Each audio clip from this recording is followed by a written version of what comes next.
سلام دخترا، سحر قورچیان اومده با یه اسکرانچی دیگه. این بار اسکرانچی یلدایی میبافیم.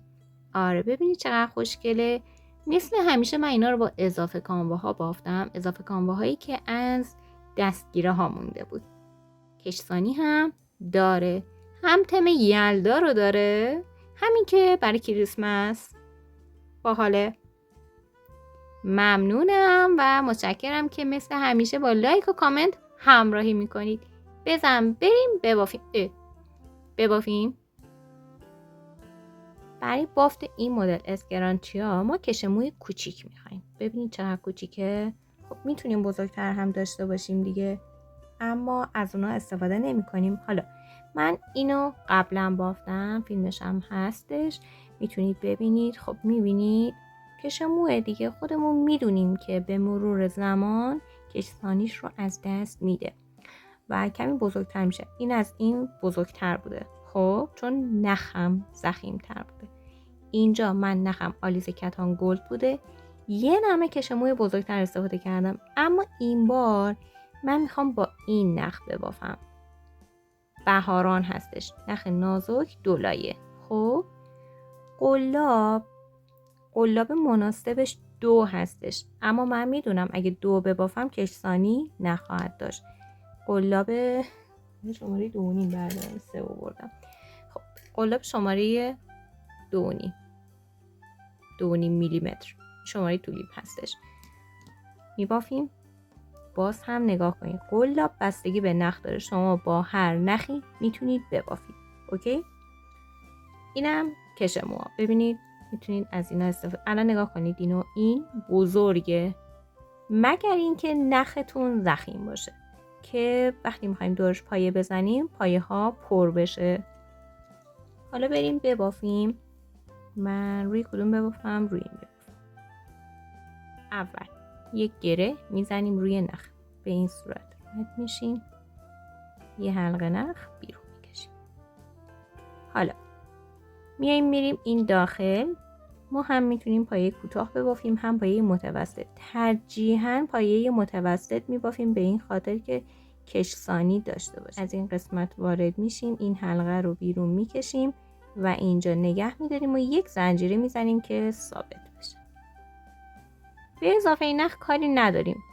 در آخر با چسب میچسبونیم که مطمئن باشیم باز نشه. نخ روی قلاب میگیریم، داخل حلقه یه نخ بیرون میکشیم. 3 تا حلقه داریم، به یک بار نخ میگیریم و از هر 3 تا ردش میکنیم. این شد پایه متوسط.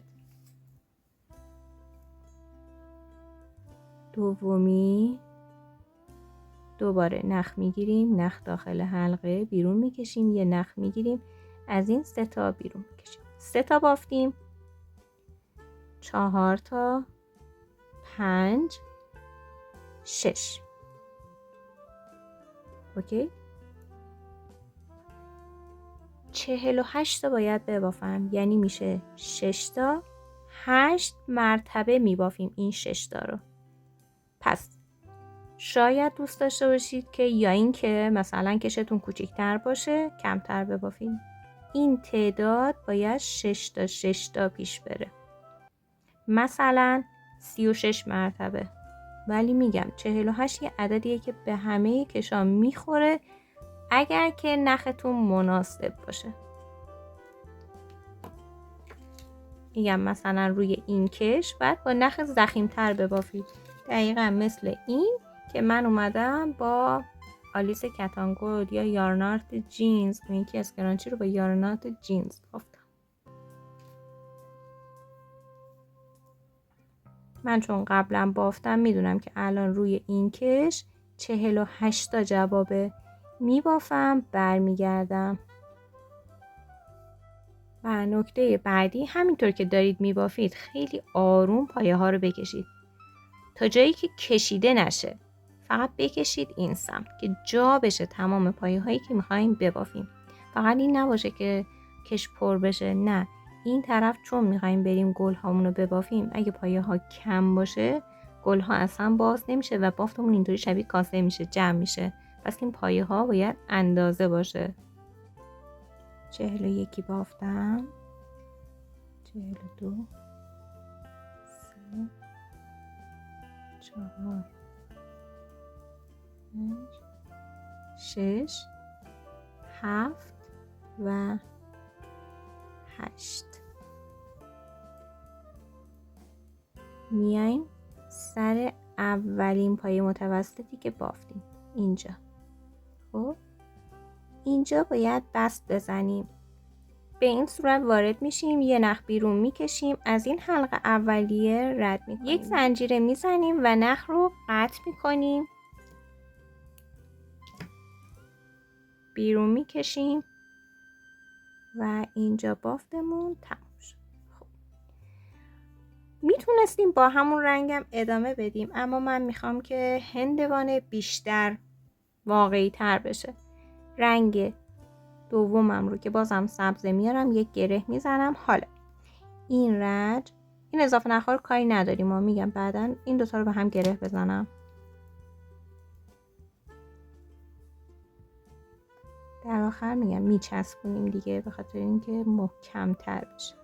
خب روی حلقه های پشتی باید ببافیم. اینجا گندمی، حلقه جلویی، حلقه پشتی. وارد میشیم، حلقه‌مون رو میگیریم، یک زنجیره میزنیم و همینجا روی همین پایه یک پایه کوتاه 5 تا زنجیره میزنیم. 1 2 3 4 5. 1 2 رد میشه، روی بعدی پایه کوتاه دوباره 1 2 3 4 5. 2 تا رد میشه، روی سومی پایه کوتاه میبافیم و حالا دیدی به همین خاطر بافت ما باید 6 تا 6 تا پیش میرفت. 1 2 3 4 5. 2 تا رد میشه، روی بعدی پایه کوتاه میبافیم. 2 3 4 5 6. 2 تا رد میشه، روی بعدی پایه کوتاه. ادامه میدیم تا انتها. بافتم، الان رسیدم به آخری 5 تا زنجیره. میایم یک بست میزنیم سر اولین پای کوتاهی که بافتیم. 2 تا پایه آخر که رد میشه اینجا سر اولین پای کوتاه یه نخ بیرون میکشیم، از حلقه‌ای که داریم رد میکنیم. چند تا شد؟ 16 تا. 1 2 3 4 5 6 8 10 12 14 16.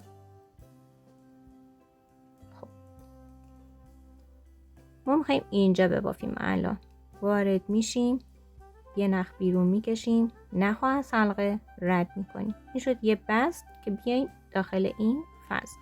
حالا اینجا یک زنجیره میزنیم و داخل همین فضا یک پایه کوتاه میبافیم. نخ بیرون میکشیم، نخ روی قلاب، از 2 تا رد میکنیم. این شد پایه کوتاه. 1 2 3 4 5 6 7 تا زنجیره میزنیم.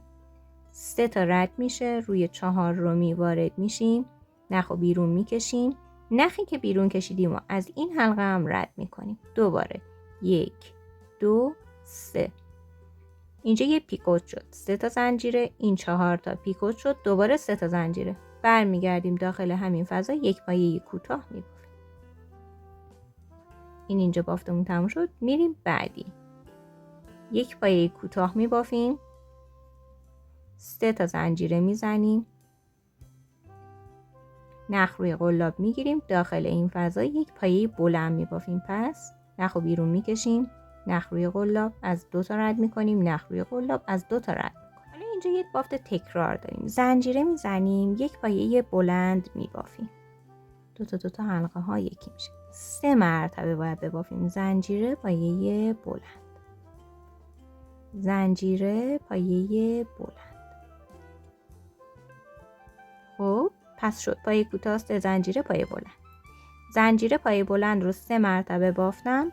1 2 3 زنجیره، داخل این فضا پایه کوتاه میبافیم. و این بافت تکرار میشه. یک مرتبه دیگه ببافم داخل فضای زنجیره‌ای. پای کوتاه میبافیم 7 تا زنجیره. 5 6 7. 3 تا رد میشه. روی بعدی بست میزنیم. نخ و بیرون میکشیم. از این حلقه رد. 3 تا زنجیره میزنیم. داخل همین فضا پایه کوتاه میبافیم. بعدی این شد شبیه اولی. بعدی پایه کوتاه 3 تا زنجیره، یک پایه بلند، زنجیره میزنیم، پایه بلند میبافیم، تکرار میشه. زنجیره، نخ روی قلاب داخل حلقه، پایه نخ و بیرون میکشیم. دو تا حلقه ها یکی میشه. و سوم 3 تا زنجیره میزنیم داخل همین فضا، پایه کوتاه. این میشه برگمون. اینجا گل میبافیم. 1 2 3 4 5 6 تا و 5 تا فضا داره. ببینید 1 2 3 4 5 تا فضای، اما 6 تا پایه هستش. تکرار میشه. همون 8 مرتبه رو باز باید ببافیم. 2 تاشو بافتم، 6 مرتبه دیگه باید ببافم. به این صورت. خب حالا رسیدم به آخری. پای کوتاه رو بافتم. میام اینجا سر اولین پای کوتاه بست میزنم، نخ و بیرون میکشم، از حلقه رد میکنم، یک زنجیره میزنم، قطع میکنم و دوباره این دوتا رو به هم گره میزنم.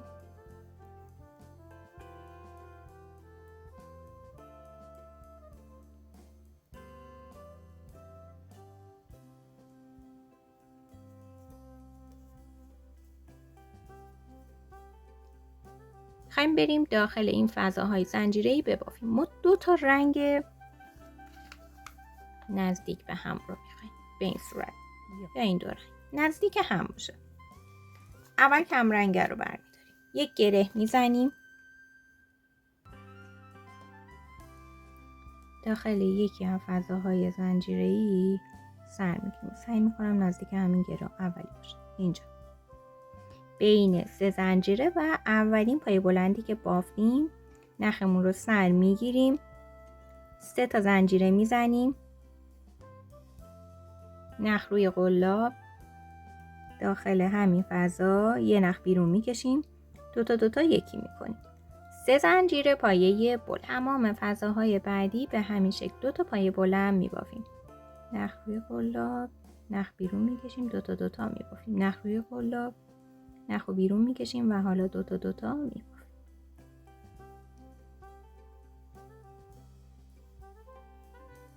ده تا پایه بلند.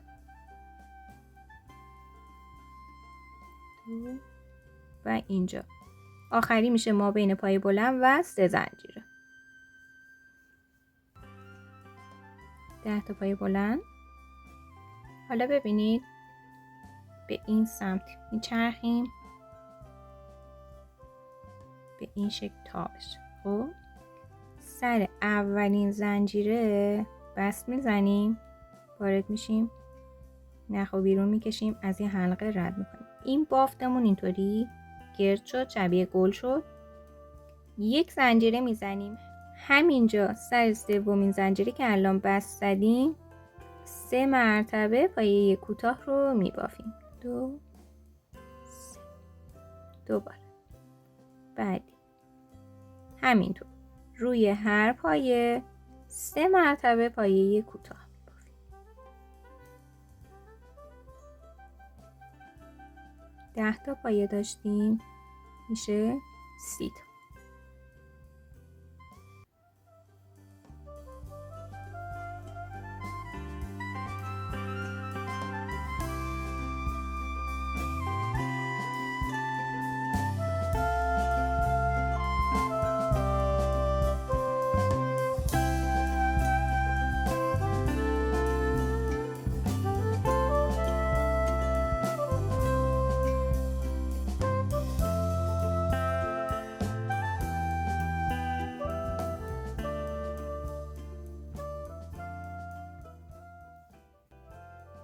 رسیدم به 2 تای آخر. باز هم همینطور 3 تا پای کوتاه رو میبافیم. اینم از 3 تا پای کوتاه و میایم روی اولین پای کوتاه وارد میشیم، یه نخ بیرون میکشیم، بست میزنیم، 1 زنجیره میزنیم، دوباره نخ رو قطع میکنیم، میریم با رنگ قرمز. این اضافه نخهای گلمون رو میتونیم ببریم داخل باف با یه قلاب کوچکتر. از اینجاها از ما بین این پایه ها رد میشه. اینا بیرون نمیزنه، اما اون قسمت پایه های نخهایی که دور کش هستش به مرور زمان کشیده بشه بیرون میزنه. برای این یکی هم همینطور. این کار رو میتونیم با سوزن هم انجام بدیم که خیلی تمیزتر در میاد. نخو بلندتر بگیرید، روی سوزن بگیرید و داخل بافت ببرید.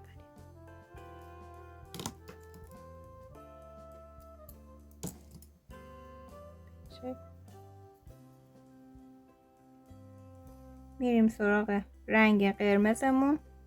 دوباره 1 گره میزنیم،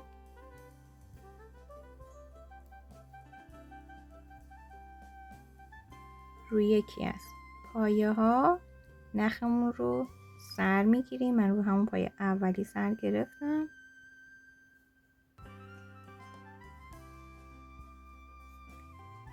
یک زنجیره میزنیم،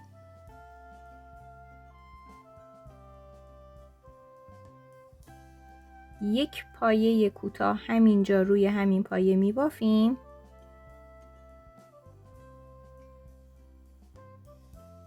خب فکر میکنم دیده نمیشه، بشکافمش. این رجو با سفید میبافم، بعد شما بدونید دیگه من میخوام با قرمز ببافم.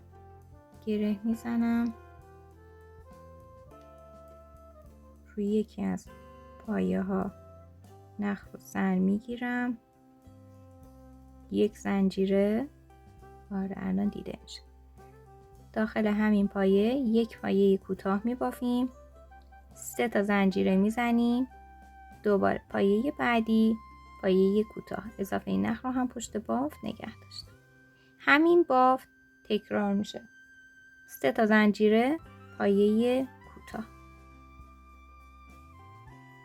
خب به همین شکل ادامه میدیم. آخری هم روی پایه کوتاه باید بست بزنیم. میشکافم، دوباره با قرمز میبافم. بافتم. امیدوارم که دیده بشه. آخری مونده پایه کوتاه، 3 تا زنجیره و بست میزنیم.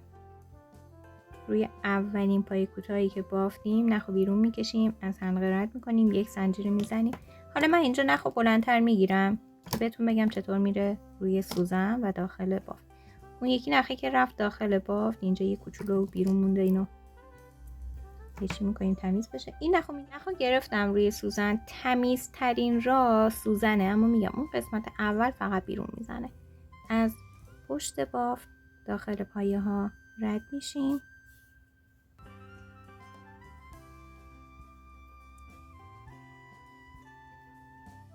قشنگ برید داخل تار و پوده.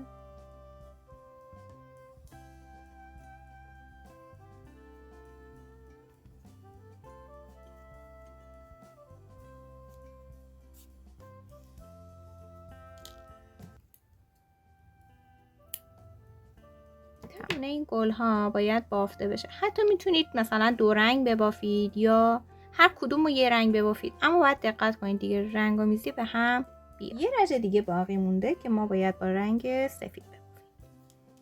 1 گره روی نخمون میزنیم، میایم روی رژه اول. حلقه های جلوییمون باقی مونده، درسته؟ ما روی حلقه های پشتی 2 تا درمیون، 3 تا درمیون پایه کوتاه بافتیم. حالا روی یکی از حلقه های جلویی وارد میشیم، نخمون رو سر میگیریم،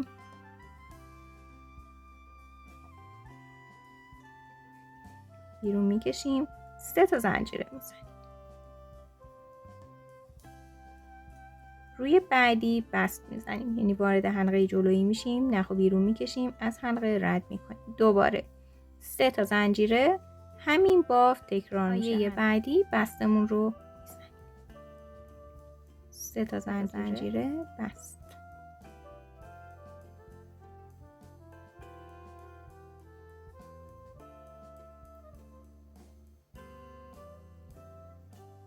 یه خط سفید اینجا میفته. ادامه میدم تا انتها بافتم. حالا روی اولی یک بست میزنیم و بعد زنجیره دوباره قطع میکنیم. حالا یا سوزن بگیرید یا ببرید داخل بافت. گفتید که شاید چسب حرارتی نداشته باشیم. این قسمت رو بهتون بگم. ببینید اولین نکته اینه که همین چند تا پایه اول نخ رو روی سوزن گرفتم، همین چند تا پایه اول رو فقط بگیرید، یعنی اضافه تر نرید، چون باعث میشه که کشسانیش رو از دست بده. یه دور رفتیم، برمیگردیم میایم دقیقا همین نقطه پیش سر نخ، این دوتا رو چند مرتبه گره بزنیم. دیگه تنها راهی که باقی میمونه همینه، حسابی بکشید و بعد قطعش کنید و به آروم روی میسوزونیم. دیگه آخرین راهه، تر و تمیز بریم که گلها رو ببافم و برگردم و تمام. آره ببینید چقدر خوشگل شد. این دو رنگ بودنش مشخصه دیگه. آره ببافید. پیشا پیش یلداتون مبارک، یلدای خوبی داشته باشید. برای دوستاتونم لینکش رو بفرستید، اونا هم دوست دارم ببافن. خیلی نازه، یلدایی. تا آموزشی دیگر به خدا میسپارمتون. حتما بهم بگید دیگه دوست دارید چی ببافید.